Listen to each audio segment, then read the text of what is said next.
Well, hello everybody. Good to see you again. Here we are once more for the real reason. Everybody got their steaming cup of reason, I hope. I know I got mine. There, can't live without it. You know me. Got to have that reason. So, yeah, we're going to have a good show. Yeah. Got my good friend with me tonight. Wow. Can't wait to get started with that. But before we do, I just want to say hello to a few people in chat. We got Tusk with us. Hey, Tusk, always good to see you. And Peter Noddle, welcome, welcome. We had a great conversation a couple of weeks back with Peter Noddle. Wow, that was a great show. Who else have we got? We've got Clive Wells, of course. Hello, Clive. How you doing? And we've got your pal Al. Good to see you, buddy. Dora, of course. Hello, Dora. Kind of don't get too chilly. Don't stay out there too long. She's running her networking out to her shed. Yeah, you're right. You should have done that in the summer, but bundle up, okay? And of course, Tina, Mystique, hello, hello. Nice to see you. And who else? That's it for now. Oh, we have Glenn Thurber with us. Hello from Halifax. Halifax, a fellow Canadian. How you doing, brother? Good to see you. Thank you for coming along. And what else? Well, that's it for now. So, yeah. As I said, I got my really good buddy, Cheesemondo. How you doing, Cheese? Hello. I am tip top. It is awesome. Saturday morning. It's kind of crisp. It's kind of light. It's good. Hello, Task. Awesome. Have you got? Yeah, I'm living my best life. Cool, cool. Have you got snow yet? We had a bit yesterday. It was a little bit interesting yesterday, but it's just mainly cold at the moment. So everybody's starting to realize they need to have their winter tires, don't they? There's that, but the weird thing is, everyone.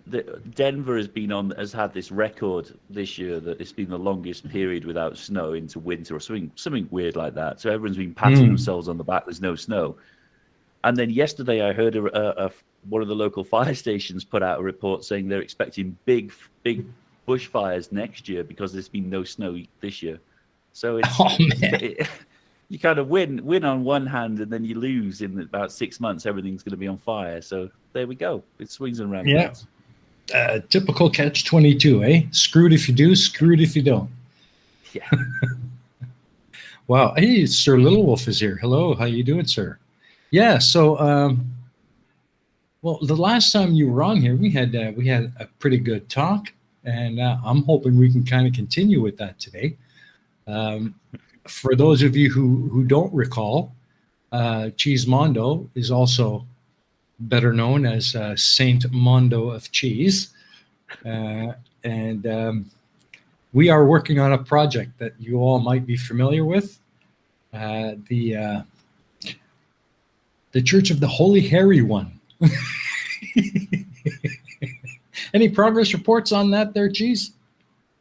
I have communicated spiritually with the Hairy One recently, and he has instructed me that we should go forth and create a YouTube channel next year in his name. Ooh. I agree. I think it's time.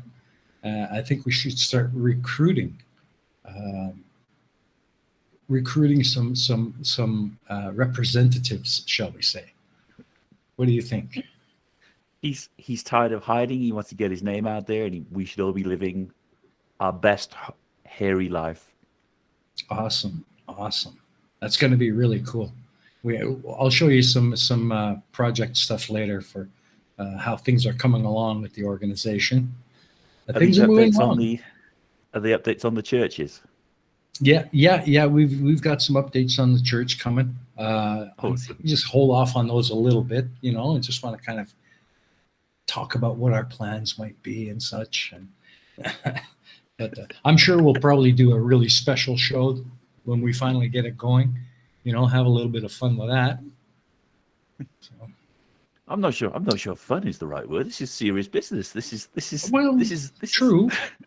But this is the word of the Holy One. The teaching. I know, but that kind of stuff can be a little boring. So if we can make it fun and as well as being quite serious, you know, we can build a sizable flock, I guess you could say. You know, why not? Oh, good. And High hairy one. that the high hairy one. That's right. It's like Glenn says, hairy beaver damnation.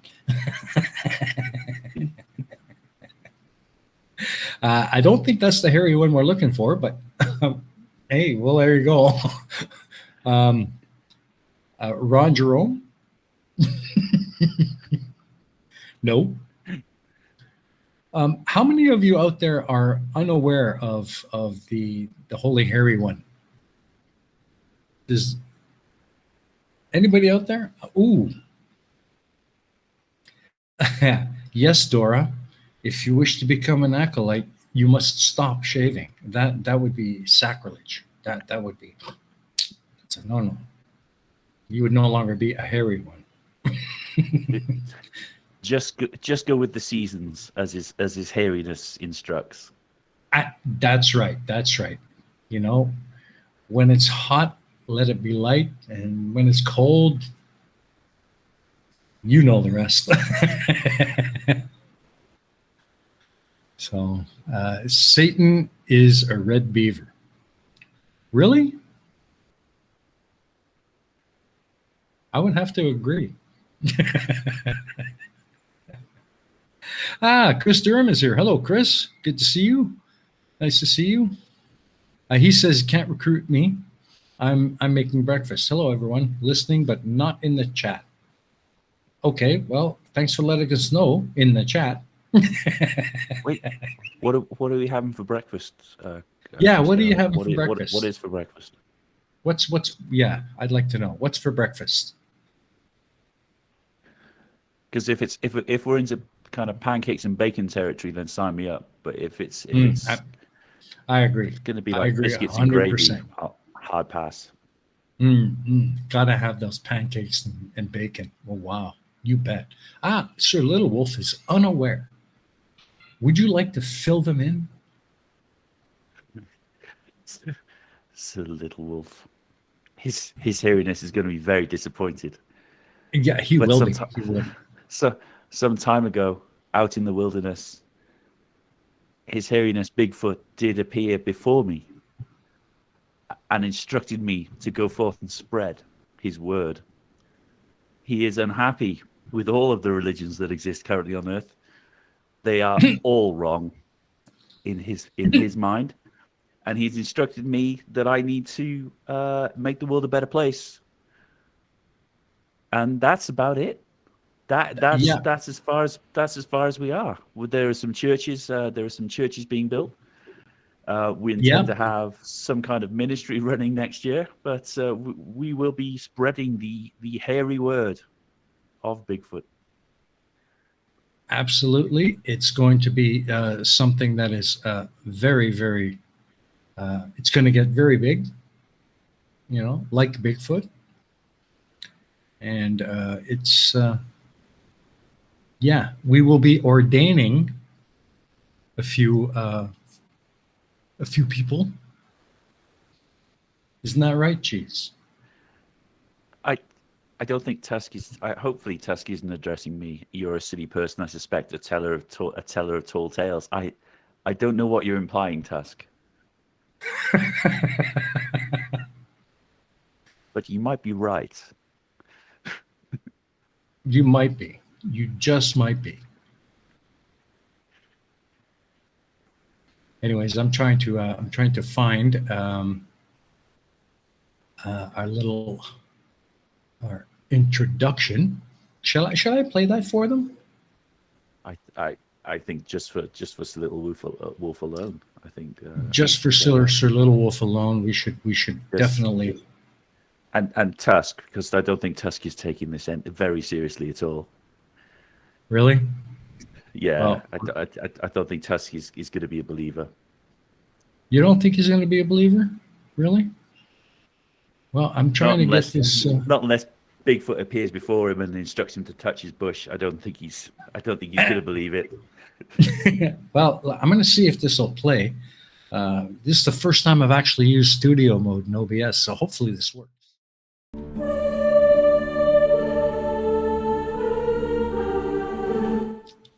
Oh, okay. Well, I guess maybe I'm still working on it. I really want to show this. So I'm just going to add a media source. And Tusky's adamant that nobody is molesting his bush. Oh, it's got nothing to do with that, buddy. It's got nothing to do with that. It's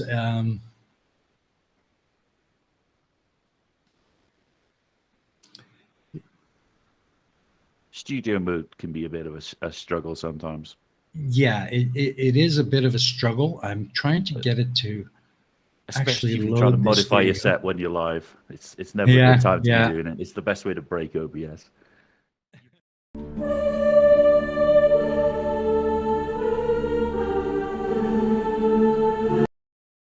On the first day among the I've got it here, but I just need to make some adjustments.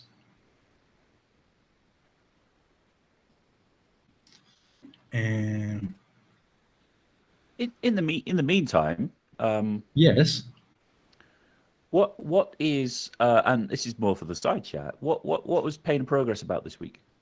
Because I haven't seen this it yet. week, the Pain of Progress, if for those of you who haven't seen it yet, it was the Underground Railroad.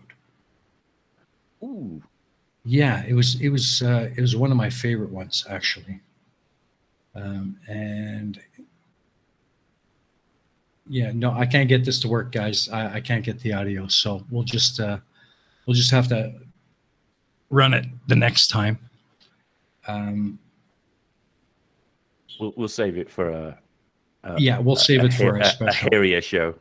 Yeah, exactly. Sorry, guys, I couldn't get it to load the audio, but I will run it when we are finally ready to go. But hey, let's show them some pictures of of the progress we've been making with the offices and the housing and for parishioners, of course, as well as the chapel. So here we have this is a still under construction, but these are the offices of the Order of the Hairy One, and that's right. The rotunda in the top, of course, is reserved for Saint Mondo of Cheese, and I will be in the smaller rotunda beneath. And then, of course, our administration staff will occupy the other spaces. Yeah, what do you think so far?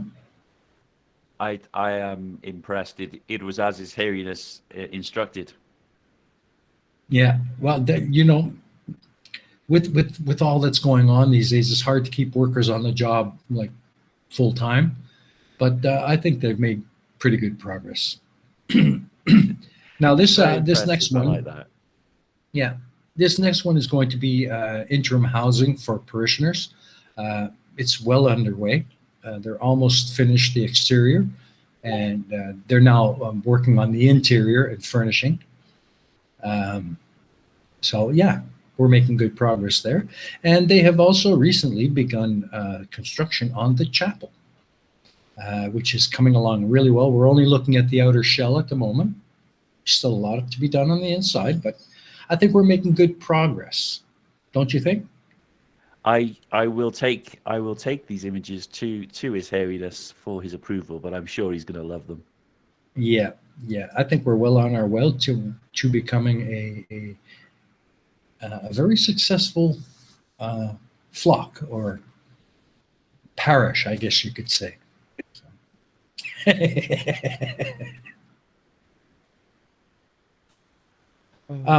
Sorry, Tina.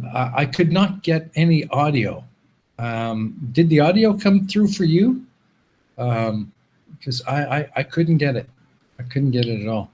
But then I'm not the OBS king that Cheesemondo is. Everything I do, I've learned from him and Tatty, of course. And Tatty, I learned from Tatty Bogle. Oh, did you? How is he doing? Yeah. He usually tries to drop in. But... I haven't spoken to him recently, but Tatty was spent a lot when I was with the Shills. Tatty spent a huge amount of time helping me out, and even with Speakeasy, he explained how to get some of the light effects working and things like that. So he's been really good, but he showed me on the basis that I showed other people. Yeah, he's amazing with OBS. I mean, he helped me fix the problem I had the last time, because you were still working at your old job, so I couldn't get a hold of you. But he popped in and he helped me with a quick fix, and seems to be holding out okay. So yeah, I'm still learning it though. There's a lot of stuff about OBS that you can do, but it takes a while to learn it. You need to do it a couple of times before it sticks, you know? Yeah. I've never used studio mode before, so it's kind of a tough thing to get a hold of, you know? Always makes me nervous. Adding videos or changing things live always just makes me nervous. That I've had several streams just drop randomly because I tried changing something live. Yeah, I know what you mean. Yeah, it doesn't always work, but sometimes if you can get it to work, it's really cool. It's really cool. But anyways, let's see what's going on in the chat. Let's see. Oh, hey, Galen Thurber has a really good point. There's some yummy tax breaks. This is very true. We could indeed apply for religious exemption in the US, which could work out quite well. I don't see any personal jets in our immediate future, but you never know. Not yet. Give us a few months. Sir Little Wolf says you should have said Harry from Harry and the Hendersons. No, that's too obvious. He's a false god. Yeah, that's right. He's a false prophet. That's a good point, Cheese. Good point. False prophet. That whole movie is actually blasphemy under the teachings of the hairy one. Cool. Well, Clive says the audio was working for YouTube. I just couldn't hear it. And I wonder why that is. Okay, well, I might try it a little bit later on, see if I can figure it out. But in the meantime, we'll just keep on going. Okay, so they were getting good audio out there. I just couldn't hear it. And I don't know why. I just really couldn't hear it. Demon Orb says, buy my aircraft made of wigs, the Harrycopter. The Harrycopter. That's cool. Although I question the aerodynamic qualities of it, of that vehicle, but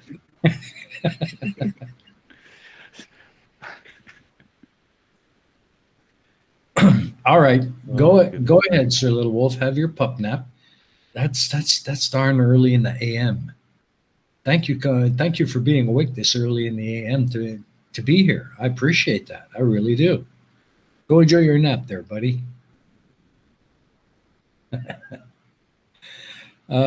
So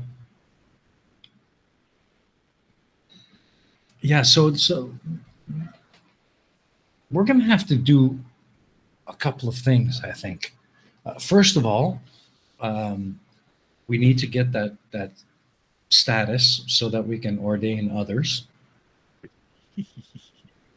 And I'm not sure how that works, but you are an ordained minister already, so you can probably take the reins on that. I'm sure we can. I'm sure we can figure that one out. But all it seems we need to do to declare ourselves a ministry is to have some kind of online presence, some kind of regular gatherings, and a group of followers. Oh, there you go. So everyone out there in the side chat, we should set up some kind of a special time during the week for worship of the hairy one, and all gather, and we can get this thing done. You know, there's so many things. There's so many things you could do with it, but it's essentially. I know. Yeah, it's just odd. We were talking about this before we went live. It's just odd to be talking about secular religion. Essentially, that's what we're doing, which is fine, because I one of the churches I'm ordained into is the Church of the Dude, which is founded on the teachings of Jeff Lebowski. Oh yeah, I know it. The Church of the Dude. That's one of them. So yeah, That's actually where I got my PhDs from. My online PhDs came from Abide University, which is a spin-off of the Church of the Dude. So I do have an online PhD in skeptology and chill thinking or something like that. I like it. Skeptology and chill thinking. I like it. So it was something really weird, but I downloaded 2 or 3 PhDs. Not to belittle anyone in the side chat who's got a real PhD, because that takes a lot of work. I downloaded my PhD in about 5 seconds. There you go. They are not equivalent. Hell no. Yeah, I've been thinking about getting a PhD in philosophy, but I don't know. Am I really going to use it? I got mine from roughly the same place Kent Hovind got his. So. Oh, okay. Well, we won't go there. But he's off getting a whole new PhD now. Bless him. Oh boy. Clive says, "Are we now officially a cult?" No, we are not a cult. We are just devout followers of the big holy hairy one. We believe in his existence, and we worship the droppings he leaves.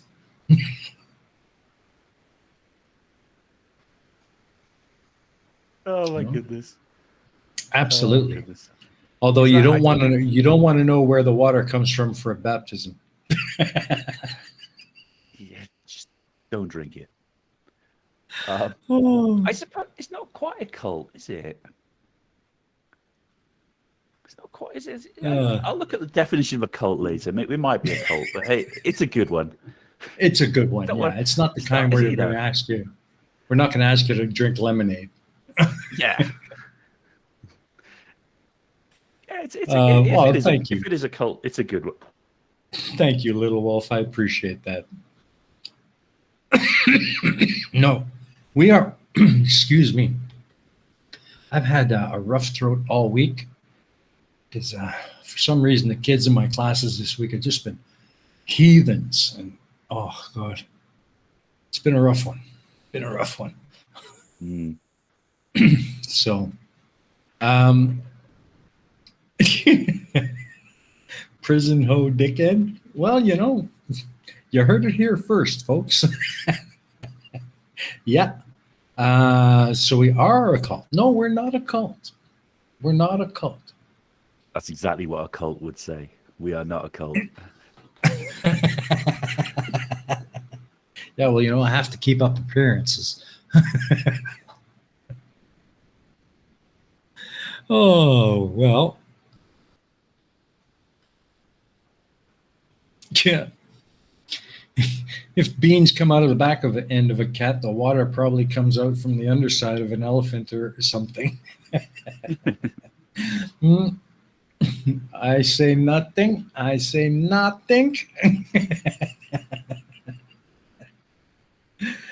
Oh man, that's cool. Um, maybe we should start with being occult. I don't know. What do you think, Cheese? I, I'll have to check the definitions of these things. I don't want us to get into too much trouble out the door. It might it might be tricky enough being described as a cult without getting into the occult as well. Yeah. Okay. Well, I kind of have to agree with you there.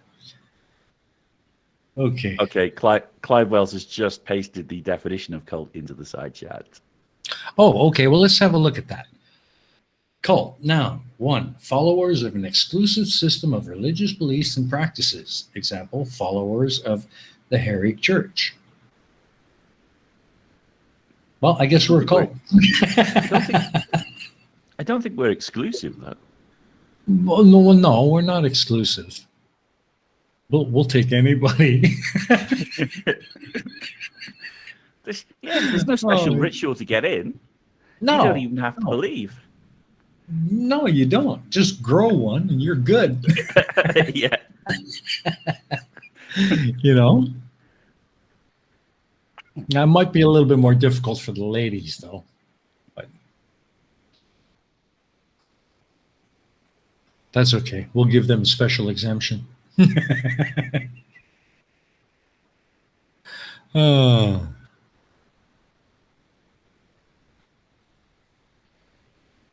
Okay. Can you figure that out? 6.67408 times 10 to the power of minus 11. That is, and let me just check myself before I wreck myself. Is that the gravitational constant? I think so. And he says it probably qualifies as arcane knowledge. Sorry, I'm horrible with maths. I really am. I'm an idiot when it comes to advanced maths. Don't ask me. I just was never good at it. It is big G. Yeah, it's the big G. Yeah, I kind of thought so. Congratulations! I couldn't do. My brain will not hold. This is why I wasn't any good at physics in college, because my brain will not hold formulas and constants in that way. That stuff has been the bane of my existence since early high school. My dyscalculia just will not let me learn that stuff. I can't. And it's not for lack of trying either. You know, it just does not compute. I was so frustrated because I wanted to go on and do like physics and things like that after A levels in the UK. My brain won't let me do it. I could figure out most of what was going on. I knew all of the concept, all of the ideas. I can remember every single word to the movie The Blues Brothers. I can remember more or less every conversation I've had for the past 10 years, but I couldn't tell you any one of those formulas that I learned in college. Yeah. Not the bigger ones. Some of the smaller ones, some of Newton's equations for linear motion and straight line, I could probably rattle off. But the bigger ones, there's not a chance of me doing it. And the same with computing as well. I was rubbish at computing theory. Yeah. Because my brain just couldn't deal with database design theory and stuff like that. Mm-hmm. Well, you need some level of maths to do IT work, don't you? Not only if you're going to do the theoretical stuff, the kind of stuff that I do now. I haven't had to do any serious calculations for a long time. But when I was at university, we ended up doing kind of computer theory and database design and working out how things like sorts work, how you're going to program a sort to get something into alphabetical order, for instance. Yeah. All of that was kind of maths based. I'm going to say maths and it annoys Americans because Americans say math. Well, I say maths too. But that's the real way to say it. Americans just say it incorrectly.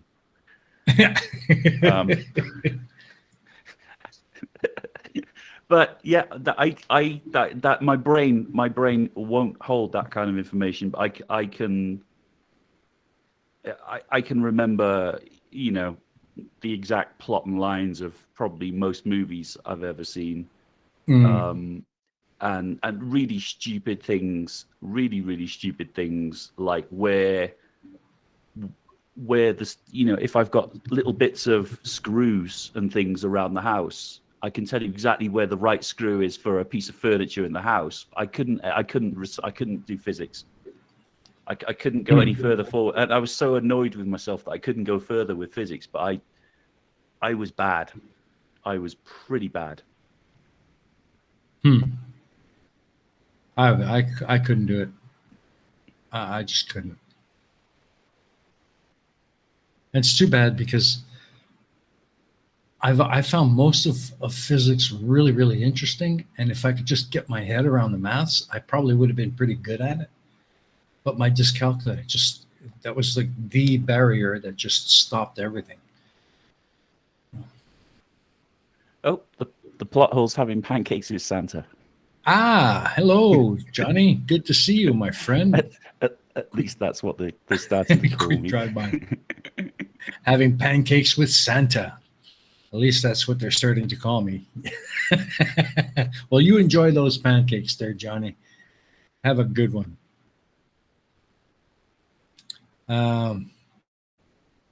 Yeah, Dora. Johnny, Dora wants you to put in a good word for her. Okay, she's been a good girl, so make sure Santa brings her lots of nice stuff. Man. Let's see. Chris, I'm so bad with maths that I didn't even know it was plural. Merkin.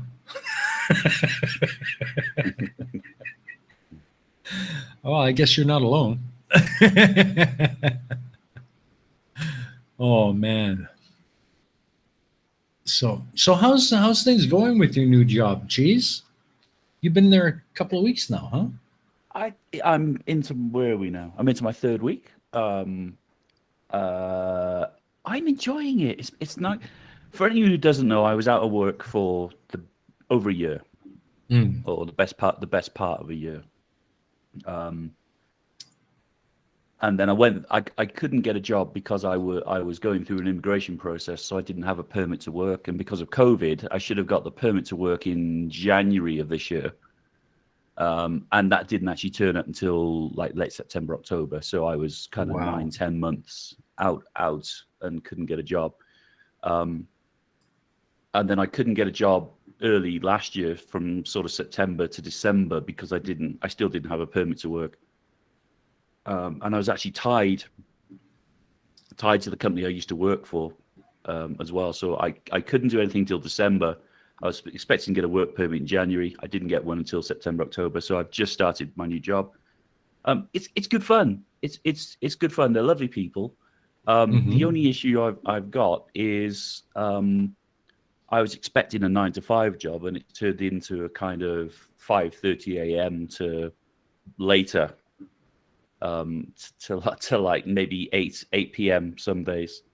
Wow. Because it's a global company, and I'm on the wrong side of part of the company, which because they've got quite a big presence in India,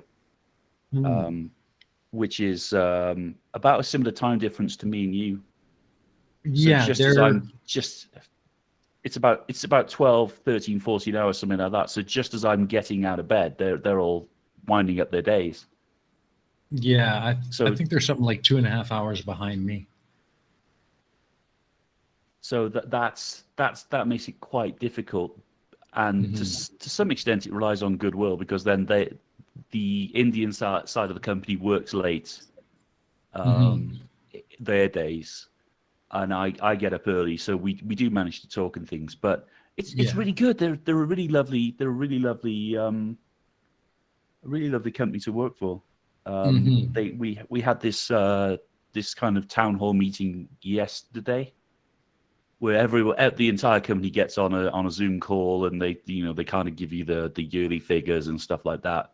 And they introduced the new hires, and the choices for new hires are you could either sing a song or show some pictures that meant something to you. Okay. So there was no way I was singing, because it was like 6 a.m. for me. So there was no way I was singing it. I wouldn't sing anyway live for anyone, not anymore. But 6 a.m. was a bit too much. So I showed some pictures of Colorado, and then you just have to explain a bit about yourself. But it's good fun. I'm enjoying it. It's nice to be back in work and useful, because being out of work for that long I didn't find it wasn't that much fun. It was driving me crazy. Yeah. That was actually something I was going to ask you. How did you find the transition from such a long period of unemployment, being back in an office environment? I'm fully remote, so really it's just me sat in front of a computer. But I was so pleased just to be back in work, and be kind of useful again. And the company's been really kind, and they've been trying to ease me into it. But actually, I just need that activity. I just need something to do. Yeah. So it's like for almost a year, I've been having to entertain myself and stop myself from going nuts. And then I got this job, and they're kind of spoon feeding me stuff. I actually said to my boss, look, I've done this for exactly what I'm doing now. I did for 7 years.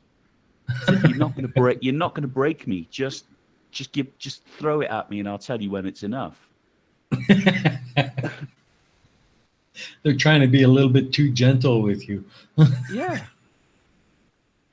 Wow. I'm like, what am I now? I'm like 45. I've been in IT for 20, best part of 25 years. And the business I'm in now, I was in for 10 years before, with seven years at the same level, at this kind of senior level. I know how to do it. Just let me do it, please. Just give it to me. But I am curious, and I'm sure a lot of people are, how much of your first paycheck did you blow? Oh God. I got cocky.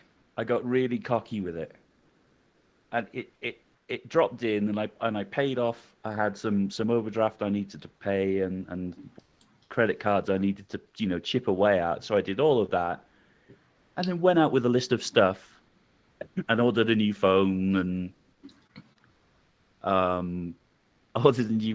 bought like a new cat tree, and all these different things, and I forgot about bills. So, like 2 days after payday, I had an amount of money in the bank, and then I was awake just after midnight, and the bank app started pinging me with these notifications, and it's like, oh, the internet bill's going to come out today. It's like, okay, that's fine. I didn't think anything else of it. And then slowly the rest of the bills for the start of the month started coming in, and so I'm broke. I'm broke again until payday. Well, it's not like you're a stranger to that feeling, eh? I know, but I have been so careful with money for a year, because I didn't have any income coming in at all. The money I had was as good as it got. So I knew where every single penny was going, and I was so annoyed at myself that payday, this money drops in my account, and I blow it like a 16-year-old on their first payday. But that's nobody can resist that first paycheck after being without for so long. You just can't help it. So I get paid again. I get paid again next Friday, and so that I'm going back to being a grown up with money again now. But that was I went from being flat broke to doing quite well to being flat broke again in the space of about 4 days. Yeah. Clive Wells says, so cheese must work for one of those companies featured by Jim Browning and others. Got it. Oh. Doris says, I was out of work for 2 years. Loved it till the money ran out. Yeah, that's it. It's great. On the face of it, it seems like a really cool thing. But then if you're stressing about money every day, it's not. Yeah, exactly. I mean, it's so easy for everything to go down the toilet when you don't know where your next paycheck's coming from. Oh, it was that's part of the reason why my channel has died to death is I just didn't have it in me to do a lot of it because I'm not able to claim benefits in the United States. Mm-hmm. And I could claim them in Britain, but there's a reciprocal agreement between Britain and the US. So I was still end up claiming in the US, which I'm not entitled to do because I was going through a green card process. Mm-hmm. And I still won't be able to claim benefits here for the next 10 years. Wow. So there was no extra money. All of those stimulus checks and unemployment benefits that are available for most people wasn't available to me. So the money I had was as good as it was going to get. Mm-hmm. So every month, every single penny was accounted for, which is why I was so overjoyed. I worked in a supermarket for a bit while I found an IT job, which I haven't. This is going to sound like a dick thing to say, but I'm 45, right? I've been in IT for 25 years. I haven't had a minimum wage job, and I'm not saying this to be a snob. I hadn't had a minimum wage job for a long, long time, and I'd forgotten how hard it was to have a minimum wage job and try and have a life off the back of it. So even though I was flat broke, still having a minimum wage job didn't cover anything, and that's been a bit of an eye opener for me because in Britain, minimum wage is slightly better than it is in the US, and I wasn't worrying about healthcare. And suddenly in America, minimum wage and having to worry about healthcare and pay your bills at the same time is damn difficult. Yeah, it is. I mean, minimum wage barely gets you through from paycheck to paycheck, and often doesn't. So that was. I mean, I was grateful to be working again, but that was hard. So if anyone is getting by on minimum wage, you know. Yeah, I've been there. You're doing better in life than I was. Yeah, I've been there. I know what that's like. It's not easy. It's not easy. So, Tiny Captain's in the house. Hello, Tiny Captain. Welcome. Good to see you, buddy. I saw a comment earlier. Here it is. Clive Wells says, "Is Johnny an archbishop in the church?" I don't know. He's certainly got the facial hair for it. We may have to indoctrinate him at some point. Yeah, I think we will. So I think we will. I'm doing good. I'm in a good place. I can't complain. It's the holidays. I've got a job. My family are all fit and well. Managed to get through the worst of COVID. In that respect, it couldn't have come at a better time. I was so lucky. I'm not going to kid you. I was so lucky because I was, before that job dropped, even when I was at the supermarket, the money had run out. My credit cards were maxed, and I had spent all of the money I had to one side, and I got through by cashing in my. When I realized that I wasn't going to get any kind of work permit till October, September, October, I cashed in my retirement fund, and that's essentially what we lived off. But once that was gone, it was gone. So that ran out. That ran out roughly the start of September. Wow. My work permit dropped, and I was able to work again. Granted, it was minimum wage, but it was it was good work. They were good people, Mhm. and that got me through.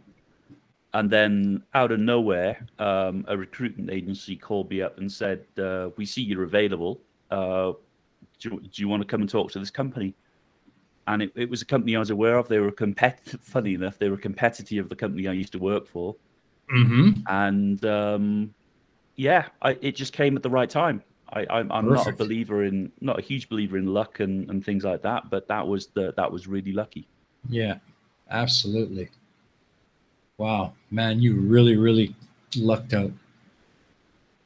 I did because if I hadn't have got this job, I don't know what I would have done. Mhm. I got a And question for you in the side chat there, brother. oh, okay. Yeah, Archangelus Luné wants to know what is your favorite cheese?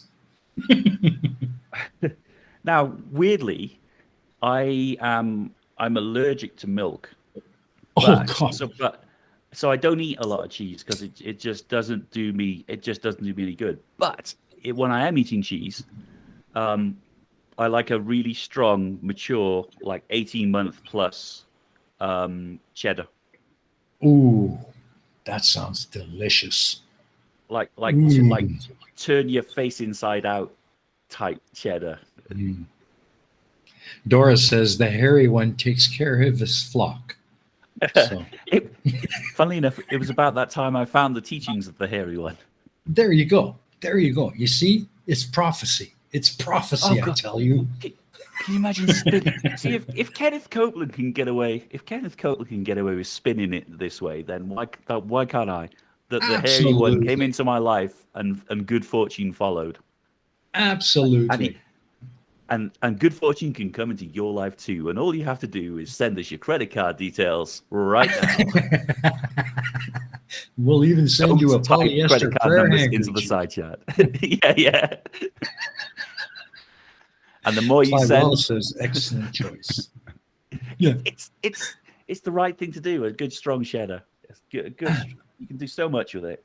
I agree. I mean, what would a burger be without a good cheddar? And then if you're not a big fan of like turn your face inside out cheddar, then like a cranberry Wensleydale or something like that. Mm. Wow. Zebulon 181, hello, welcome. I was wondering when you were going to show up. He said, thanks for the notification, YouTubes. Yeah, sorry about that, but yeah, they're kind of they're way behind. They just it's unbelievable. At least you got it before the show was over, so that's a good thing. Welcome, buddy. Welcome. Doris says, I sometimes have the idea that I'm losing my lactose tolerance. I just cannot resist making lasagna with lots of brie and mozzarella and milk. That sounds pretty damn good. It does sound good. See, sometimes I just don't care. Sometimes a pizza is too alluring. Yeah, I agree. Oh, I lasagna. am a is real life. fan. I am a real fan of a really nice Gouda. I love Gouda. I really do. That's you got to get it. Yeah, if you can get a good one, that's quite tasty too. Yeah, not the generic stuff you get in the grocery store. You got to go to a deli and get the real imported Gouda, that's been aged. And that's a good cheese. You need to go and see it and watch whoever's working there cut the bit off for you. It can't come in plastic prepackaged. That's right. Just jam that apple core into it, pull out a sample, and let me have a taste. It's just awesome. Absolutely. Hello, Nimrod. Welcome. Yes, better late than never. Always good to see you, buddy. There you go. Tusk says, I have to eat cheese as though it was Welsh. Very, I can't pronounce that. Can you pronounce that? Caerphilly. Okay. I'm not quite sure I know that what that means. I don't speak Welsh. It's a place not far from Cardiff. It's in South Wales, and they have a crumbly cheese. My dad's favorite cheese is Caerphilly cheese. Mm-hmm. Yeah, I like a marble cheddar, the white and the orange together. Oh right. Yeah, I think that's something typically Canadian. I haven't really seen that anywhere else, but it's really nice if they're well balanced, equally aged. Dora, you have a Gouda choice for cheeses. Well, of course I do. I was born a Dutchman.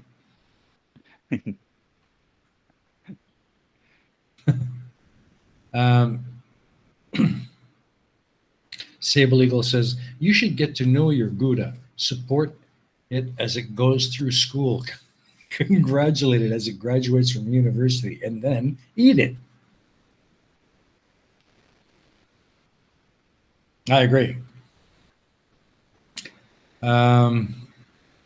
Yeah, okay, there we go. Sable Eagle just gave the same explanation you did. Carefully. Okay. All right. I get the pun. I get the pun. Yes, Clive, I know it's a joke. So, you guys, if you have questions for cheese, just tag us in the side chat, and I'll make sure I read them out. I'm trying to keep up with the side chat the best I can. So if I spot something, I'll certainly pose the question to Cheese. Okay.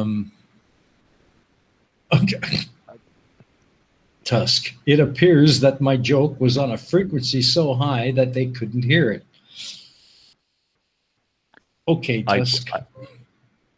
I would agree. I didn't get it. Took me a second to get it. Yeah.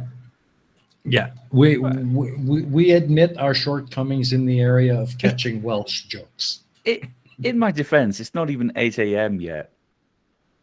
Well, you see now. I barely function as it is. And before 8 a.m. That's right. He hasn't even had a chance to do his morning prayers to the hairy one. Give him a break. Not even had a cup of tea yet. This is how early things are. That's sacrilege. You need to have your tea. How can you function without it? Oh.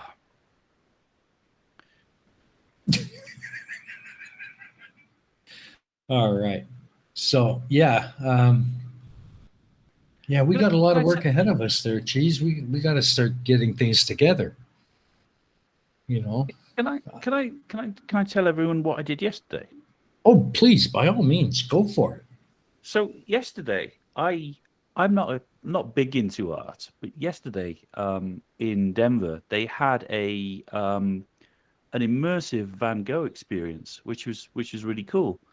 And what this was is it was a 37-minute video that they put together of some of Van Gogh's paintings, and they have specially arranged some classical music to go over the top of this, and they projected this video 360 degrees around the room, and it was from floor to ceiling. And they had actually animated some of Van Gogh's paintings in a really subtle way. So things like the sun would move across the sky, but it wouldn't just move across one wall. It went around maybe 2 or 3 walls in the room. It was amazing. It was absolutely amazing. All 4 walls were projected, and one of the rooms had the floor projected as well. And I've never. It was just incredibly relaxing and really, really beautiful. Mm-hmm. Because I've seen a few of Van Gogh's paintings before, and they've never really done it for me. But see them slightly animated, and at one point they animated the one of the actual paintings being done, they'd kind of taken a guess at which order you would have had to put the brush to paper, and built it up that way, and it was just incredible, absolutely incredible. So if I don't know where it's going to be in the world. If you're certainly going to be touring America, if you are in the States and anyone says to you, do you want to see the immersive Van Gogh experience, I would highly recommend it. But it was absolutely Awesome. superb. Wow.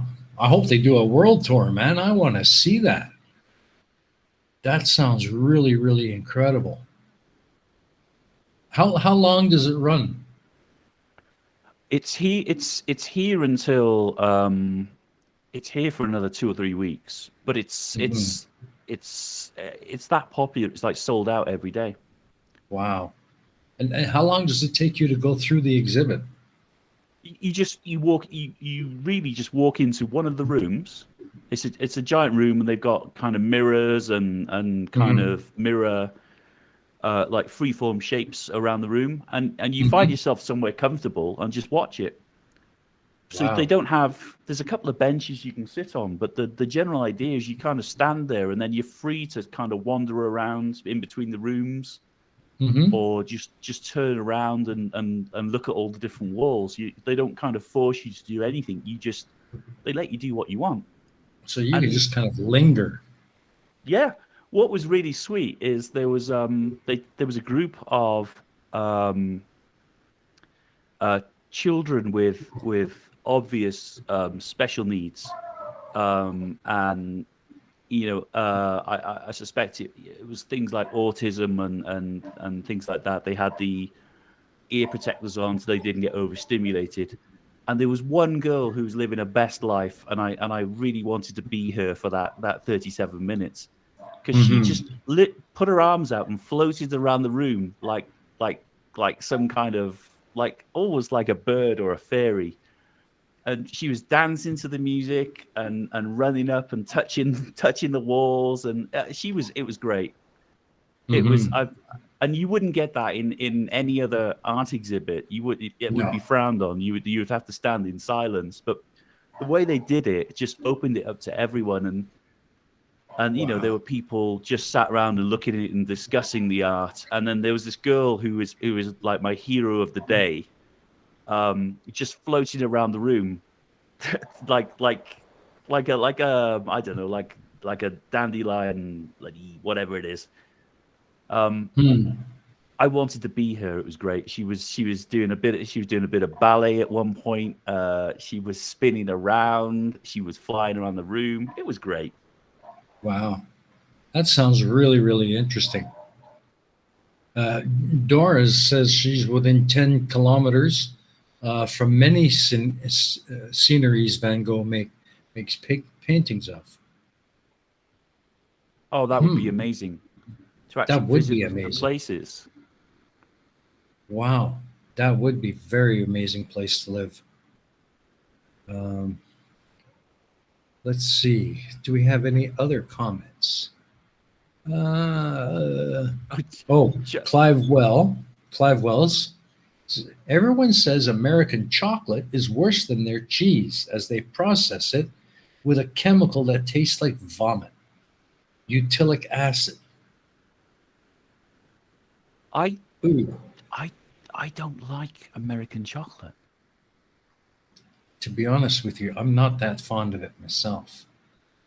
I'm not sure if that makes me I'm not sure if I can be thrown out the country for saying that, but I don't like Hershey's and things like that. They just don't taste nice. I've done the taste test with a Hershey's and a Lind, and that Lind chocolate beats it hands down. I didn't realize they made it differently. Yeah. But then again, a lot of the things like the cheese they make it in America, and chocolate it's suited to the American taste. So I mean that's going to be the case wherever you go. Things are going to be made according to the taste preferences of that area. Just in the side chat there, John Rapp says Cadbury's rules. I was fantastically overjoyed to find a bar of Cadbury's fruit and nut in one of the supermarkets here. Yeah, Uh, Cadbury's is good. The cream egg at Easter. Oh yeah, I love those things. They are. My favorite Cadbury's bar was caramel. oh yeah. Yeah, I love those. I love those. How did they get the caramel in the caramel bar? Yeah.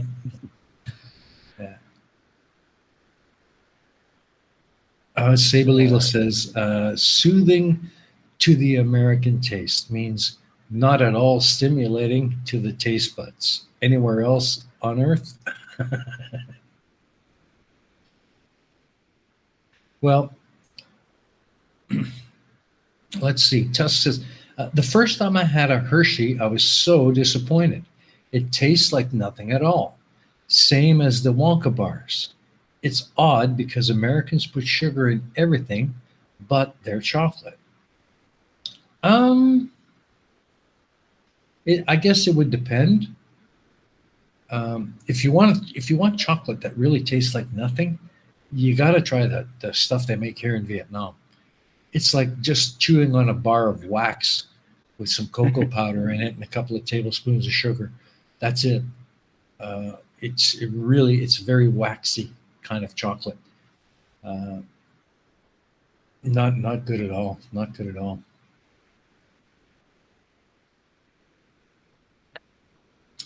I don't know about sugar. that. They do put sugar in everything here. It's no wonder diabetes is so Well, it's very rampant much just here in the it's- US. It's very much the same here in Vietnam, to be honest with you, Cheese, but in the south. In the southern South Vietnam, their sugar is in almost everything. The soups, just everything. Now, it's not overpowering most of the time, just enough to kind of enhance the flavor of whatever it is. But in the north, they don't put sugar in anything. They'll substitute the sugar for chili, you know. So there's a very, very distinct difference between a bowl of pho in the south and a bowl of pho in the north. And most people have a preference to the northern style. But the southern style is also very good if there's not too much sugar in it. But like you said, diabetes is rampant here in Asia because everything is based on rice. Even the noodles in pho are made from rice, and rice is the number one cause of diabetes. You know? It's oh goodness. The Yeah. cough. I something prompted me to talk. Then it's as soon as I open my mouth, it's gone. Coffee here is ridiculous, but my eyes were opened. Right, my first Thanksgiving here with the American family, they did something called yams, which I was like, yeah, I'm good. I know what a yam is. This is good to be fine. Except they were yams in a sugar syrup that they put in the oven for a bit to heat it up and kind of give them a bit of a roast. And then once they're kind of hot and melty, then they cover them in brown sugar, like a thick layer of brown sugar. And then they put marshmallows on the top. Yeah, Put that yeah. back in the. I was like, what is going on? Yeah. How could you taste something? Because I tasted it out the can, and that was already sweet. That was already too sweet. I was like, what is going on that you have to put sugar and marshmallows on top of something that's already sweet and serve it and they went mad for it. It was I couldn't. And coffee, I can't have coffee here either, like flavored coffee. If I go to somewhere like Starbucks here, I just get an espresso. Yeah. Or even a tea here is fantastically sweet. Everything's got sugar in. It's terrible. Yeah.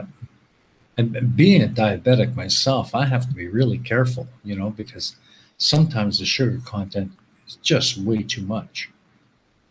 You know? It's Oh goodness, Sable Eagle's got it exactly right there. So sugar-coated sweet potatoes with sugar.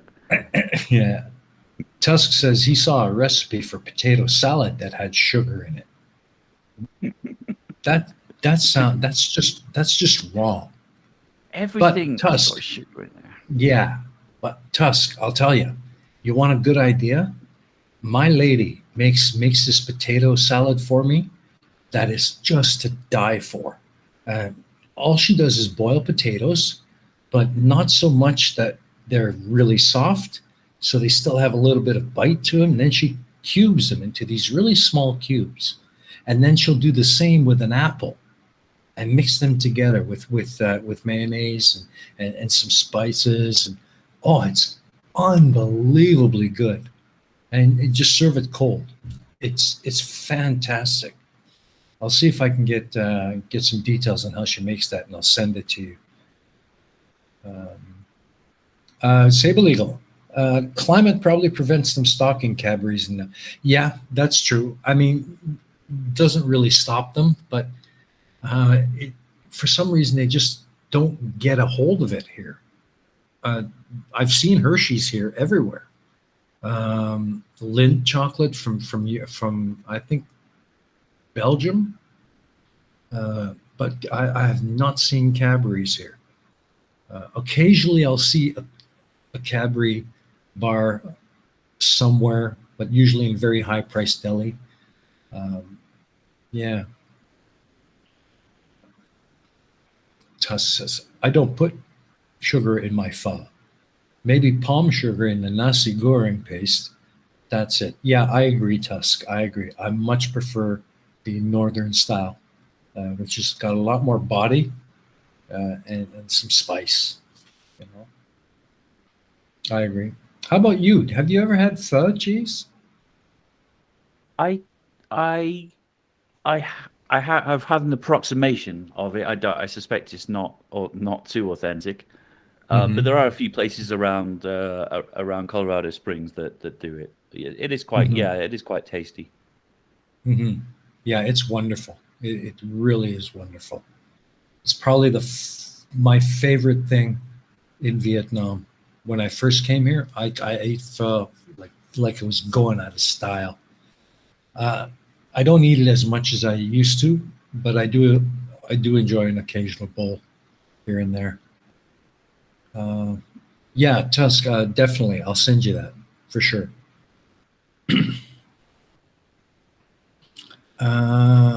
Quite like hot food. You like spicy? Yeah. Yeah. I used to be able to eat spicy, man. There was almost nothing I couldn't eat. But now it just messes with my stomach. I can't take it anymore. I think I burned my stomach out. It just can't handle it anymore. You know? Because I quite like I'm a big fan of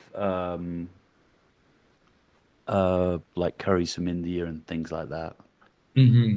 I just can't. It's the same. Well, going back to sweet, the ones here are just really even the Indian restaurants here are really really sweet. So I can't win. Everything's too damn sweet for me. Bread is sweet. Burgers are sweet. Yeah.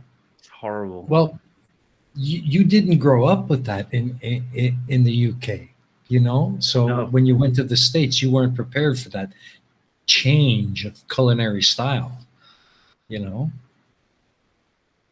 Like if you think back to your days in the UK, what was some of your favorite things to eat? Oh goodness. Before I was allergic to wheat and things, anything with like flaky pastry, so like a Cornish pasty, steak and ale pie. A good sausage roll.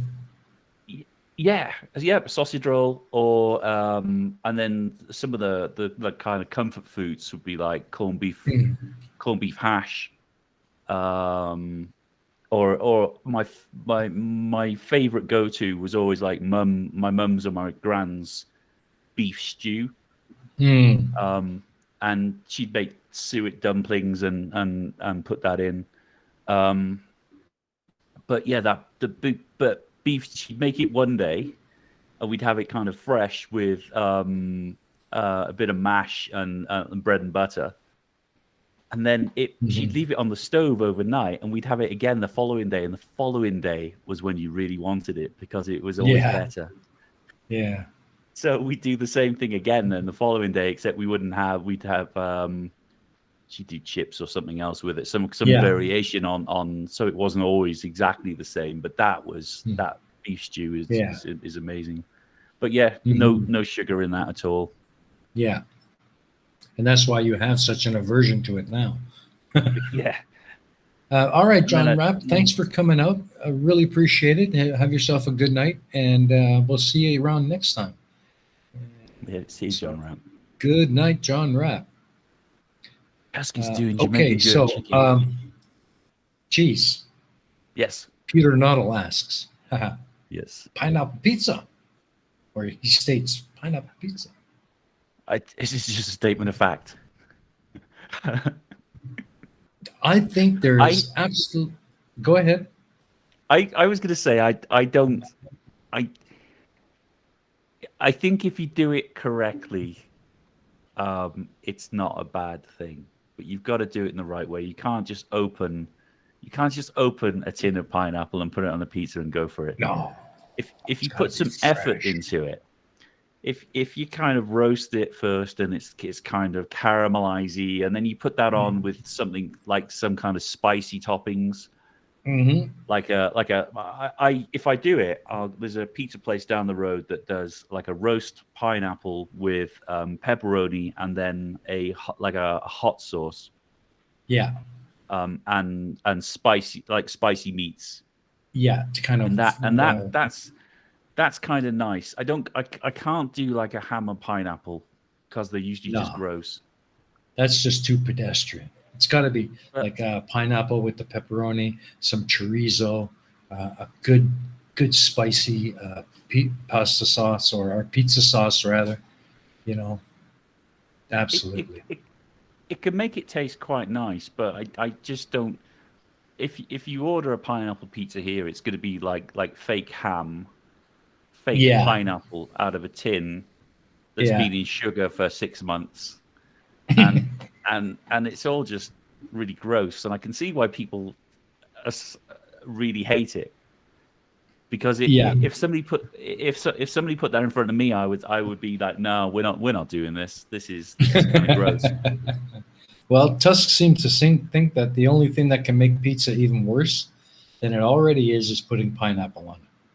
Now, if you're not aware, Tusk is vehemently against pizza of any kind. He just does not like pizza. So I didn't know that, but yeah. Well, now you know. Okay. No, that's fair. Now you know. You want to get on Tusk's bad side? Invite him over to dinner and serve pizza. I will never ever make or buy you a pizza. There you go. You've made a new friend today, I think.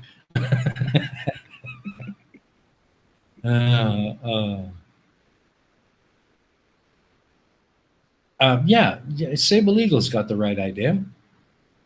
I'm not against pineapple as a pizza topping, but it should be with mushrooms, chilies, black olives, red onions, bell peppers, not with cubes of Spam. Yeah, I agree. I've had that actually. I've had a pizza made with Spam.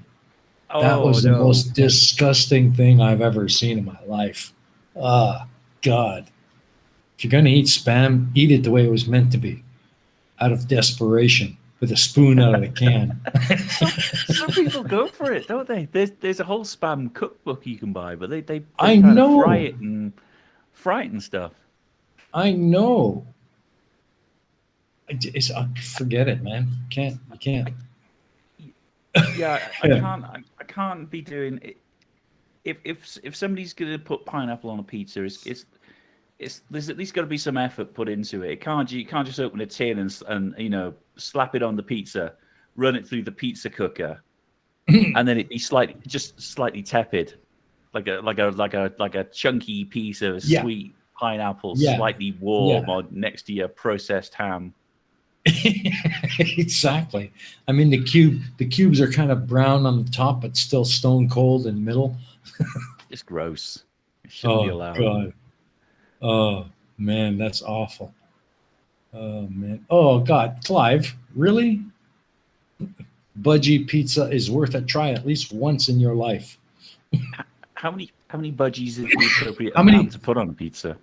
Well, yeah, that's right. How many budgies would you need for that? Tusk, can you tell us how many budgies you need to make a pizza? Oh, I mean, it can't just be one. Surely there can't be much protein on. oh my God. Budgie. Dora says BBC's article from this week, record spam sales this year. You're joking, right, Dora? Come on. I can see that happening. What happened here? The start of the lockdowns, and I can't talk for all of America, but I can talk for Colorado Springs. What happened at the start of the lockdowns is everyone went into this kind of survival mode where they imagined they could be living in the wilderness somewhere and started buying stuff that you would cook if you were on an extended camping trip. So all of the kind of beans went, and all of the pasta and the rice, went, and anything that had a long shelf life just disappeared. And all the good stuff was left. All the stuff that you would really want to eat that had the kind of vitamins and stuff that's going to get you through. Yeah. Was left there. I couldn't get pasta. I couldn't get gluten-free pasta for love nor money. There was like a black market in pasta around Colorado Springs. Everyone knew someone who had a box, but they weren't going to share it with you. Oh man, you could have been a millionaire just having a stockpile of Chef Boyardee. That's the crazy thing, is all of this stuff disappeared. All of this stuff that people thought had a long shelf, it'll kill you if you ate that shit every day. If you were really in a survival situation and you're eating that stuff every day for longer than a week or two, you can forget it. It's just not happening. But Colorado Springs went into like survival mode and they must have downloaded like the Prepper's Guide to Surviving COVID. Yeah. And rushed all the actual preppers did it right. And everyone else who didn't have a clue just went out and bought a load of like as many tins as they could possibly find. Yeah. Just waiting for somebody to write the book on the spam guide to preppers. Or the Prepper's Guide to Spam. But I can see spam because people do like. There's a lot of chip shops in Britain that'll deep fry it, which is kind of tasty. But yeah, you can.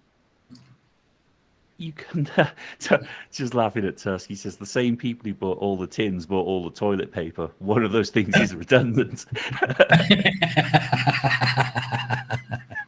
Yeah, you're right, Tusk. Absolutely.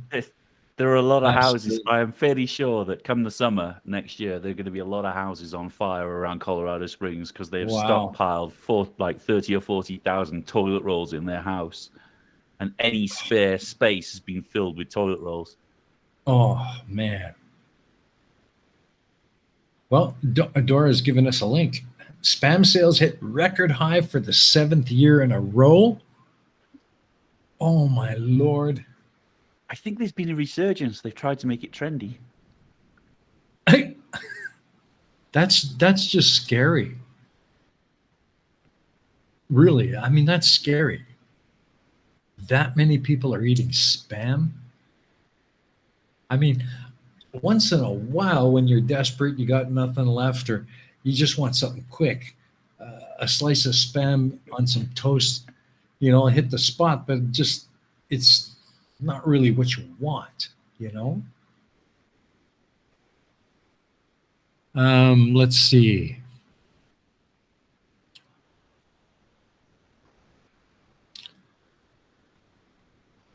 Yeah, spam is one of the few things that's worse than pizza. I disagree.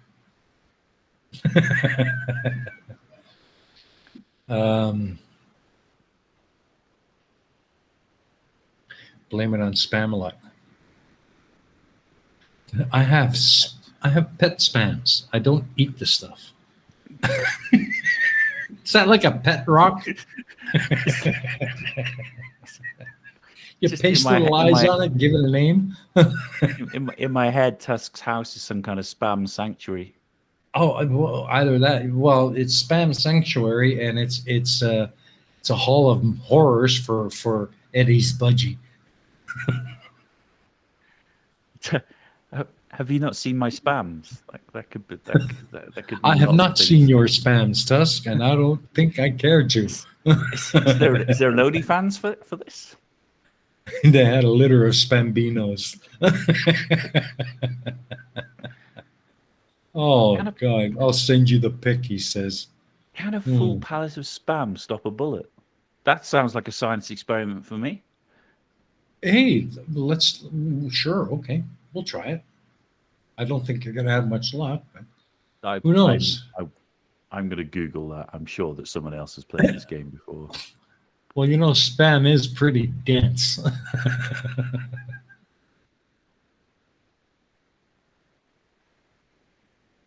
No.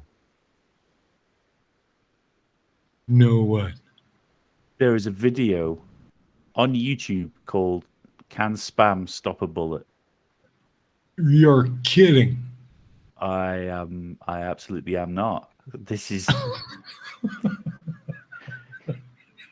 Oh, he's got it lined up. Oh, I love these. See, one of the things that that's changed about me since I moved to the US is my view on guns. And I'm not going to get too into this because this is quite a contentious issue.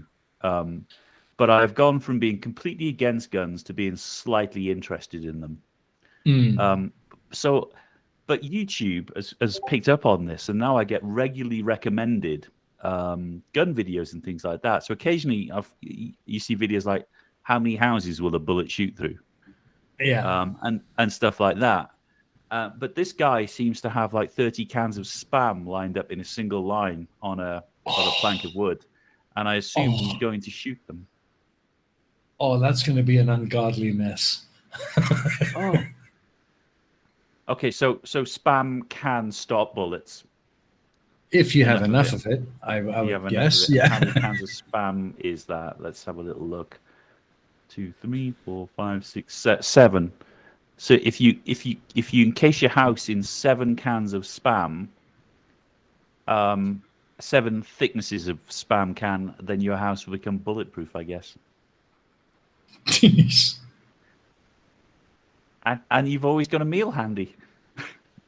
There you go. You've always got Oh, would you look at that? That's so cute. Tusk has sent me pictures of his pet spams.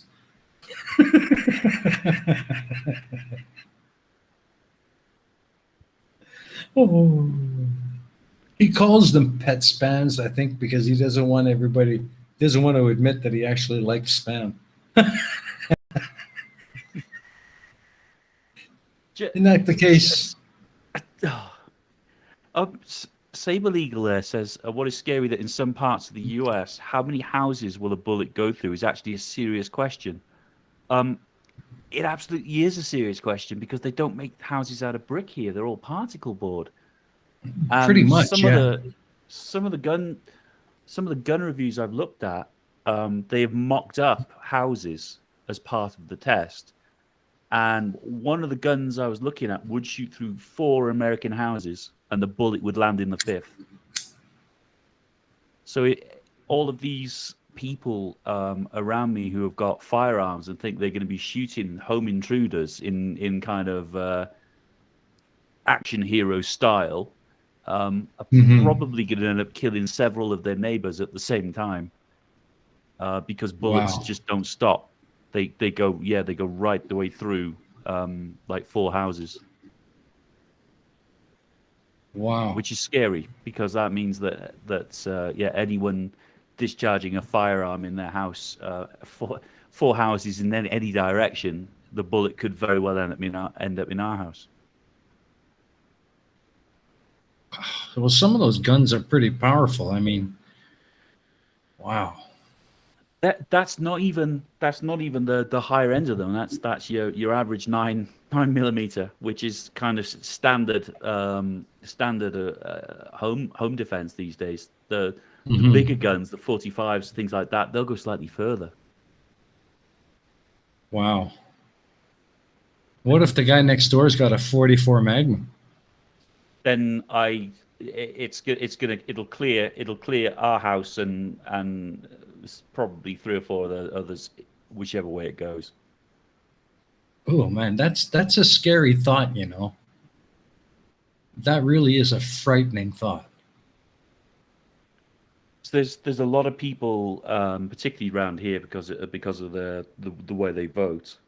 There's a lot of people here who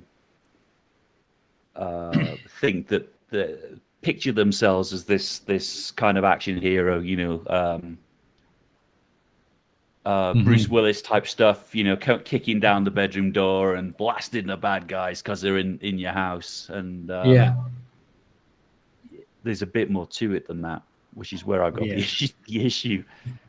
Because after you solve that immediate issue, the bullet keeps going.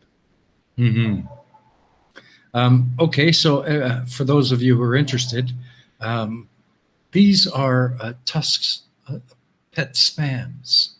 Oh, aren't they cute? Oh, aren't they adorable? Eric Pet and Erica. spams. That's and Have they got- and here Did they have babies? they did see little ones right there. Oh my Look at goodness! that, eh? I've never Little- seen a little baby s- spam before. Little spamlets. Oh, isn't that adorable? Thanks for that, Tusk. Thank you. Oh, Tusk says, I once fired an anti-tank rifle that had to be anchored to the ground. The only safe space was about 20 feet behind it. Yeah, that's the only safe space from. Yeah, well, the concussion wave.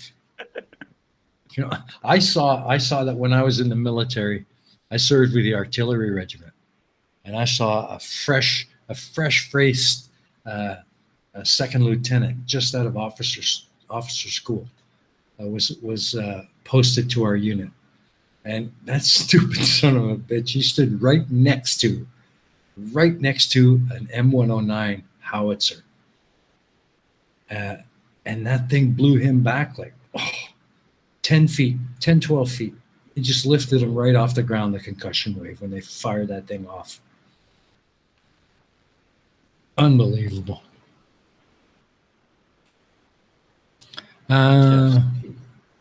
Just creepy.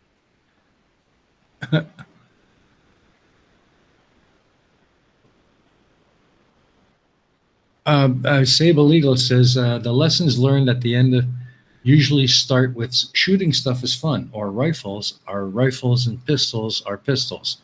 But after that one, the first lesson learned was never get into a gunfight with a buffalo hunter. There's no such thing as cover. Oh man. Yeah, that's a scary thought. I've probably shared this before, but it still makes me chuckle. My first week in America, I was in a hotel. In fact, my first 3 months in America, I was in a hotel. So I was there all the time. So I became like a regular fixture. And there was this group of hunters that had stopped in, and they were going off hunting somewhere else, and I'd seen them for maybe 2-3 nights. And on the final night I saw them, they invited me to go and sit with them, because we were all sat down in the bar. We'd all said hello on various occasions. So I went and sat with these guys, and I didn't know what I'd seen guns on TV, never held one, and so we sat talking to them about these firearms they got, and I was asking, what I considered to be fairly serious questions. So, well, how many guns have you got? Like, and he said, the one guy said he's got like 33, 34, something like that. It's like, fine. Well, I could see why you might want to collect them. So what guns you going hunting with? And so they rattled off these. I had no idea what they rattled off at the time, but they rattled off these gun models and sizes and things like that. And I was like impressed. And he said, do you want to take a look? I said, all right then. So we went outside to the van that they had, and the inside of this van is clad in friggin' firearms, like they were off to go and have. They weren't going hunting. It looked like we were going to take over a small insurrection somewhere. Oh, jeez.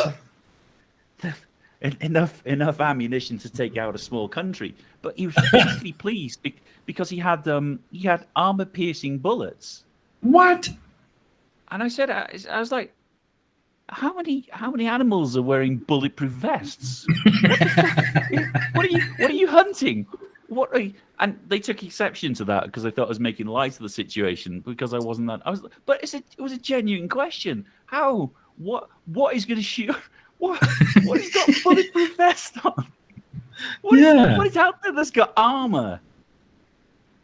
What has got armor? What do you need to shoot that's got armor on? But then he thought I was like this what's he, like a lefty liberal or something like that was making fun of his guns. But it was I did it in a me type way, but it was a serious question. Like, so we didn't really talk much after that, granted, but and then it was only later in my hotel room when I'd sobered up slightly, I realized that maybe mocking heavily armed hunters to their face wasn't one of my best choices. Yeah, exactly. Well, at least you walked away from it, right? Oh, man. Just crazy. Oh, that's scary. Wow, that's scary. Okay, well, let's see what else we got in the chat. Do we have any more questions for the cheese man? Is there anything anybody wants to know? Yeah, man. Whatever you'd like to know about my good friend here, you just go right ahead and ask, and I'll put it up. Any Sable serious Eagle questions? says, any not so serious questions? yeah. School, half a mile from the woods, kids in the playground at break, faint whistling sound, and one of them drops dead with a bullet lodged in his head because someone way out there fired this way. Jeez. Yep. I can believe it. I can absolutely believe it. It's yeah. So that's America quantified. Guns and sugar. It's genuinely unnerving. When I first moved here, being a Brit, as I said, never really saw. When I saw the police with some every now and then when something bad was happening, but mostly police don't carry. And I went from my little bubble of kind of the worst thing that can happen to you, roughly, is somebody's going to pull a knife on you or just beat the crap out of you. Yeah. To being in America, and it was like my third or fourth day here. I was sat in Starbucks and somebody turned around too quickly and hit me on the back of his head with the handle of his gun. It was holstered, but he turned around too quickly and just clipped me with it. So that was my first. I was like, shit, I'd just been hit in the head with a gun. Oh, sorry, I don't need to keep swearing. I'm sorry. That's all right. But that's it. And then it turns out that a lot of people have got them. And then when the election happened, and apparently this happens every election, everyone rushes out and buys guns and ammo because they're all convinced that the new government is going to be taking guns and ammo from people. So, so you couldn't get ammunition here for a long time. But yeah, you've got these people who have and I learned because I was around guns. Because I knew I was around guns, and my family here are all law enforcement to some degree. I went out and took a safety course. I learned how to load them, unload them, make them safe, and shoot them. And a friend of mine had was over here. He had British military experience, so he showed me a few things. So I can now handle one quite safely. But there are people here who've got these hand cannons who have never shot it, yet it's strapped to their waist when they go shopping. They don't think twice about putting it on. And I've seen them at the gun club I go to. I've seen at the gun club, you get these people coming in with these giant hand cannons on their waist, waving them around, never shot one, never learned how to use it, thinking that they're going to Dirty Harry the next guy that break. When the government comes to take their guns, they're going to take them down like Dirty Harry style. And then they go on the range and almost kill themselves because they're shooting, or somebody else, because they're shooting all over the place and they've got no idea what they're doing. It's terrifying. Yeah. Tusk asks, has Cheese Ping Pong? What?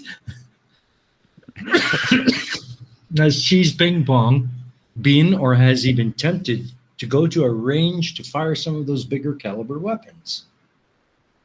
Not yet. There's a range called the Dragon Man, which I'm going to try and go to next year, and he's got stupid weapons.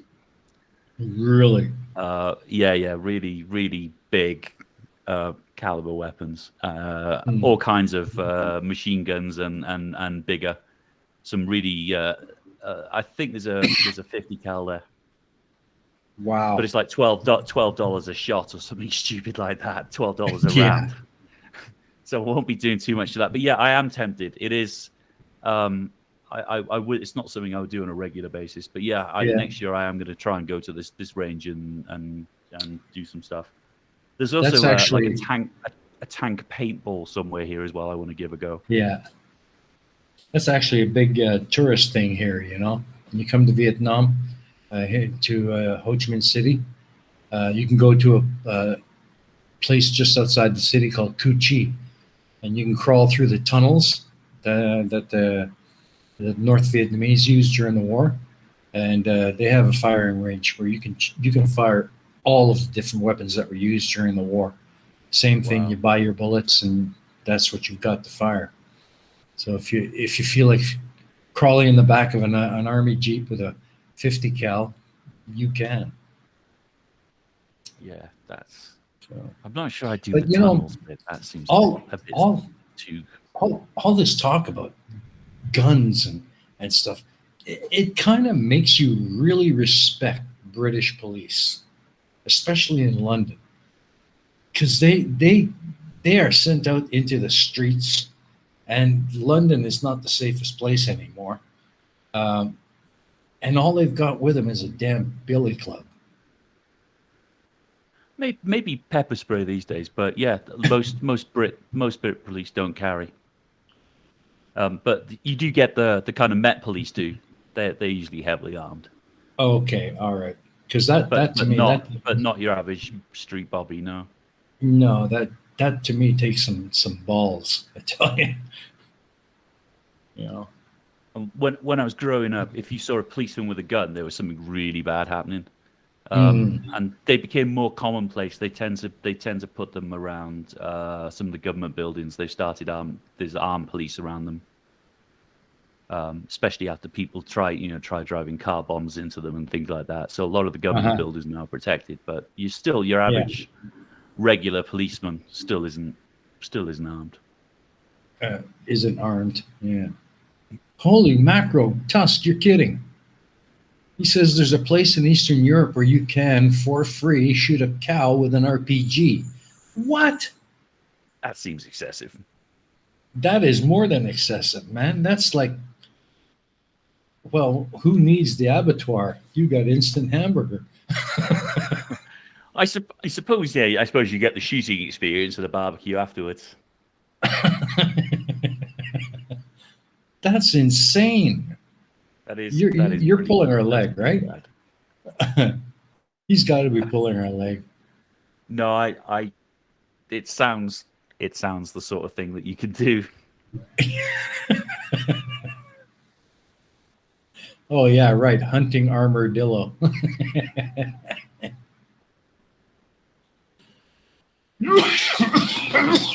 But even then, Armadillos. You don't need armor piercing to kill them. Just crazy. People. Going hunting with armor piercing bullets, that's over the top. It's you do have to wonder sometimes what these people are doing. So he says, yeah, it's true. And there are places in Africa you can do it too. And probably America. Are there places like that in America where you can do that? I don't think so. Do you know what? I would not be surprised. Well, yeah, I suppose down south maybe. I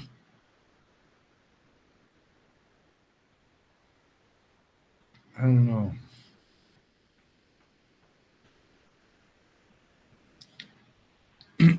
Yeah, I agree with Sable Eagle. A lot of people just don't realize how far a bullet is going to travel. You know, for the amount of gun owners in America, I wonder what the level of actual gun safety knowledge really is. There's no requirement in Colorado. I can only talk for Colorado Springs because that's where I live. There's no requirement for any kind of training to own a gun. Really? Nope. They do a background check, and that's just check you haven't done anything in the past. Mm-hmm. So do really, you know what? Yeah. Oh God, there are places you can do that. What? Really? You can. There are ranches that you can shoot alligator, zebra, several large animals. No way. Ibex, oryx, yes. Yep. Oh, there's something wrong with that. And that's in Texas, New Mexico, Maine, Florida, and Ohio. They've all got that sort of thing. Wow. That's surprising.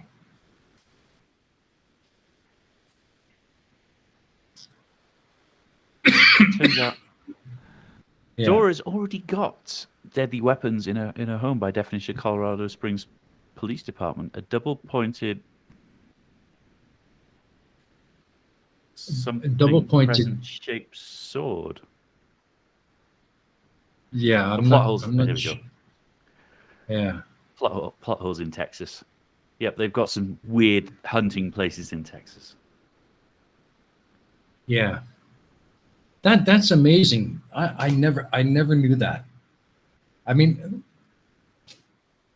not only geez, I have trouble with the thought of just shooting a cow, but zebras and ibex and that's no way.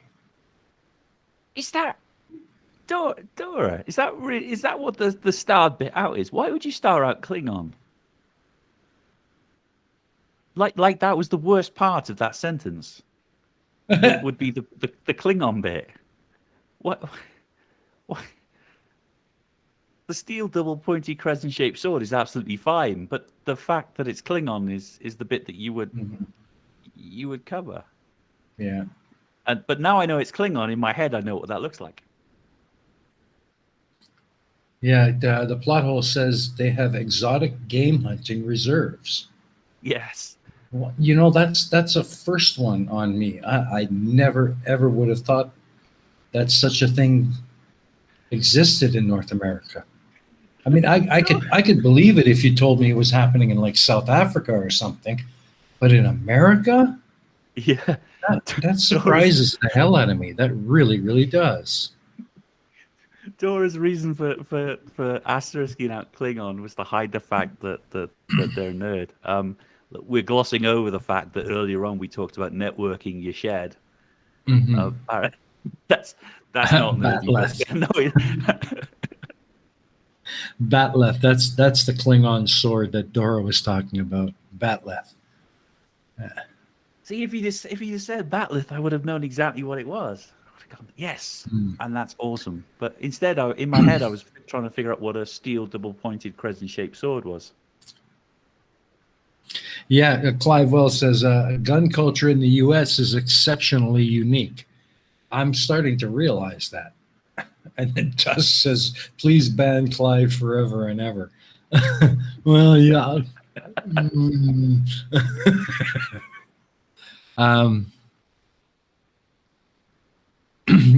Yes, Dora's in good company. Absolutely.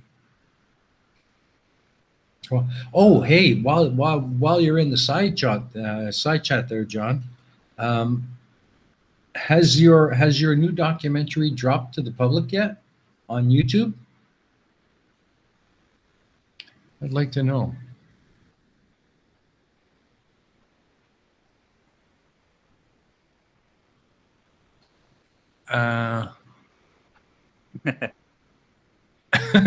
That's exactly it. It's not gun culture; it's a condition. It sure seems that way.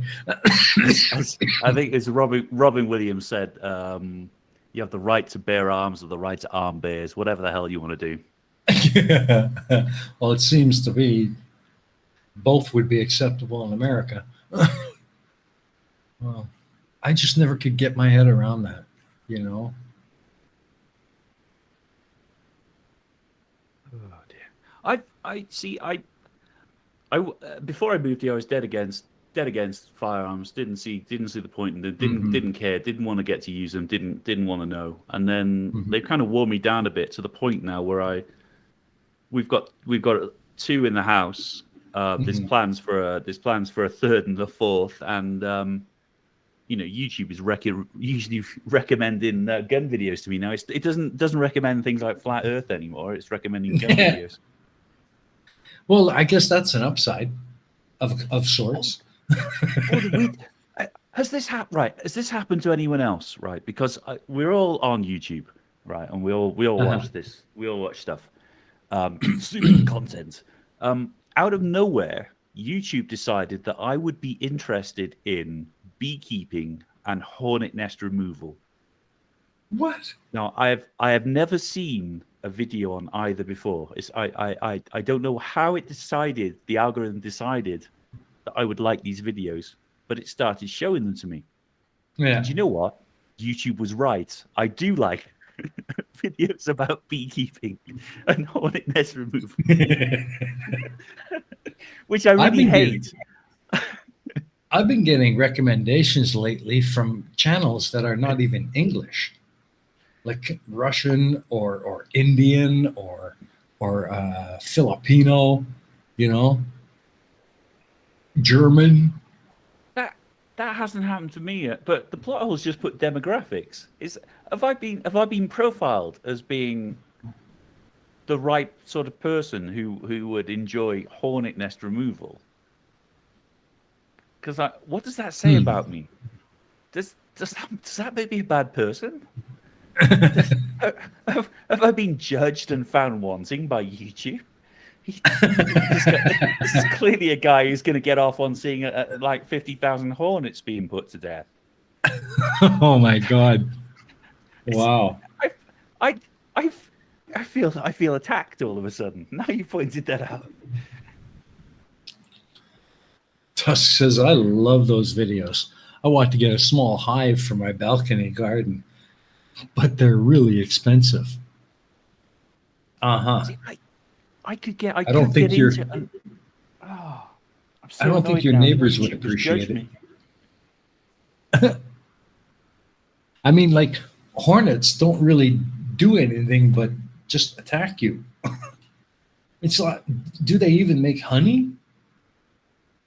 No, they eat all the other insects, don't you? Well, that's just it. They're carnivores. I mean, they're just looking to eat the bees that make the honey and stuff like that. Bees I could see based on where you live. When you post activity on YouTube and activity on Google, I feel judged now.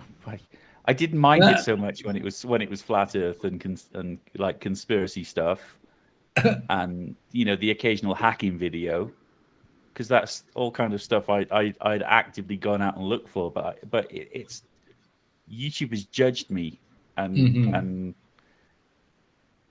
I don't know how I feel about that anymore. You've been labeled. Has Cheese Bloodbath. Oh my God, he's coming up with all kinds of names for you, buddy. Has Cheese Bloodbath saw the video where they track a giant hornet to its nest by tying a colored tissue to a piece of meat. I actually have. It's Really? yes, I have. That is it's not it's somewhere in Asia, I want to say. And I've seen that. And those guys are fearless. But okay, I feel YouTube has judged you as well, Tusk. And what's even more concerning is both of us appear to be in the same have hit the algorithm in the same way, that it's recommending exactly the same videos to us. Because I have definitely seen that where they follow the hornet to its house. Wow. With colored tissue. Wow. But yeah, those guys are fearless as well, because they don't even, sometimes they don't even bother with like the beekeeping outfit. They just go for it. Yeah, they just go for it. Well, Doris's European hornets don't attack you. Just leave them be and they leave you alone. Okay. I was mistaken. He's looking for a beehive for his balcony. Well, that makes sense. Because you'd have a ready supply of honey. Right? I see Tusk is distancing himself from my demographic there by saying, I seek out those videos because I do really want to keep bees. I would get a buzz from it.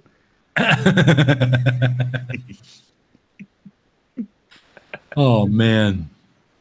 Carl Edwards is here. Hello, Carl. Yeah, you are late, but that's okay. That's all right. It's always good to see you. You're just in time for me to close the lid on this can. Yeah, you can watch again for sure, Carl, for sure. Let's see. Do we have any others? No, nothing more. Okay, well, we're just about coming up on 2 hours here, so let's wrap things up. Why don't you tell the folks what you've got planned for your channel in the future? Because I know you've probably got something in the works. So as we talked about earlier, I'm kind of back on my feet. I'll be going back to making content. It's been a while. For anyone who has subscribed to me, thank you very much for sticking with me. It genuinely does mean a lot because my channel has been dead for probably about 6 months, if not longer. The last thing to go was Speakeasy. What I'm going to do next is I'm going to try another. I want to do something that isn't conspiracy based or belief based. So what I'm going to do is more of a kind of morning radio show thing where you can just share with me things like your dirty secret, if you got one. We'll talk about random stuff. What's annoying you? What is that kind of stuff. I've forgotten everything else. Bear with me 1 second. Cool. What's driving you crazy? Have you got a story you want to share? That sort of stuff. I'm thinking I'll just get a bunch of people together. We'll just have a bit of a good time, and we'll leave any kind of beliefs and any kind of sense out of it, really. And we'll just have a bit of a silly hour and a half. Yeah. I'm gonna have there's a website I found that will let you submit things into me completely anonymously. And there's no way to kind of track you or figure out who you were. So you could put any old random stuff into this thing and I'll probably read it. So if you did want to share something, embarrassing or something you wouldn't want your name associated with, you'll be able to send that in. And I might even, once I get into it, I might even open the phone lines back up and encourage people to call in with troll calls. Cool. Because there seems to be a couple of the Speakeasy calls shows certainly attracted some people who just wanted to talk about penises. So, which is, there's a time and place for that, and there's nothing supernatural about your genitalia, hopefully.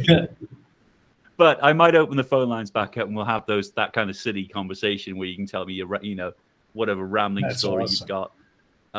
So that's kind of where my channel's going to go. I might even put that on as separate. I might open up another channel and do that something separate. But That's cool. That's where I'm going. I'm going to try and avoid conspiracies and things like that and beliefs, and just try and have a bit of fun on the internet. Yeah, absolutely, for sure. I look forward to that. It's going to be really cool. All right, so that's about all we got today. Sorry, folks, I don't have a puzzle for you this week. I haven't had the time to actually make one, but I'll have a puzzle again for next week. But if anybody in the chat would like to be my guest next week, just send me a DM in the Discord, and we'll set it up. So any one of you, anytime, if you want to come on and just have a chit chat with me, just contact me through the Discord, and we'll set it up. So thanks again for everybody for coming out. Always great to see you guys. I mean, I love doing this. I look forward to it every week. Cheese, thanks for coming out again. It's always such a good time having you here. And yeah, keep an eye out for Cheese and myself and the Church of the Holy Hairy One. It will be coming. When, we don't know, but It's definitely it's got legs. It's just got legs. It's got legs. And Tusk, we have conferred and decided that we would like to offer you a position as a high priest. So contact me if you're interested. That should be fun. Anyways, that's it, folks. We're out of here. Thanks for coming out. Always great to see you all. And everybody have a good night, or good day, rather, whatever it happens to be for you. And please stay safe. And we'll see you again next week.